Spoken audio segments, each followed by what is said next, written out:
Hello everyone, welcome back to Bhagya kitchen. आज मी तुम्हाला साखर आंबा बनवायला शिकवणार आहे।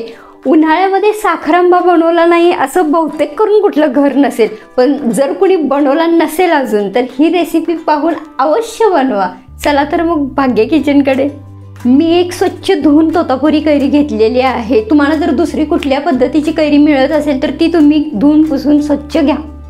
पहिल्यांदा आपण कैरीची साल काढून घेऊया। काही लोक कैरीची साल काढून घेत नाहीत, पण मी घेते। कैरीची साल आपली काढून झाली आहे। कैरी आता आपण अशी या पद्धतीने खिसून घ्यायची आहे। कैरी खिसून आपली झालेली आहे।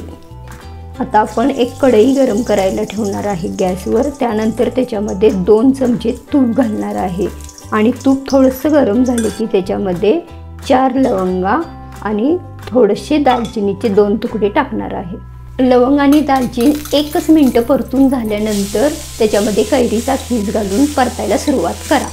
5 ते 10 मिनिट परतून घ्या। माझा हा कैरीचा जो साखर आंबा आहे ह्याची रेसिपी टाकायला माझ्याकडून थोडंसं लेट झाला आहे। तरीसुद्धा पावसाळ्यामध्ये आपल्याला भाजी मिळायला ही प्रॉब्लेम असतो आणि पावसाळ्याच्या दिवसात बाहेर जायचाही आपल्याला कंटाळा आलेला असतो। तेव्हा हा जर साखर आंबा तुम्ही बनवून ठेवला तर कधीही त्याचा तुम्ही उपयोग करू शकता। आता यामध्ये मी 1.5 वाटी साखर घालून घेतलेली आहे, कारण ही कैरी आहे ही खूप आंबट नाहीये, त्यामुळे मी 1.5 घातलेले। जर तुम्ही वापरत असणारी कैरी आंबट असेल तर तुम्ही 2 वाटी साखर घातली तरी चालेल। साखर घातल्यानंतर आपल्याला 10 ते 15 मिनिटं असंच बारीक गॅसवर हलवत राहायचं आहे। व्हिडिओ जर तुम्हाला आवडली असेल तर लाईक करायला विसरू नका। आपल्यापैकी बरेच जण असे आहेत की व्हिडिओ पाहतात पण लाईक करायला विसरून जातात, आणि कमेंट बॉक्समध्येही तुम्हाला व्हिडिओ आवडली असेल किंवा पुढची कुठली पाहायची असेल तर मला अवश्य कळवा। आणि चॅनेलवर जर नवीन असाल तर सबस्क्राईब करायलाही विसरू नका। 10 ते 15 मिनिटं हलवून झाले आहे। आता आपण यामध्ये 1 चमचा वेलची पावडर घालायची आहे। वेलची पावडर घालून झाल्यावर 2 मिनिटं हलवून घ्यायचं आहे। आता आपण यामध्ये थोडंसं केशर घालून घ्यायचं आहे। नसेल केशर तर नाही घातलं तरी चालेल।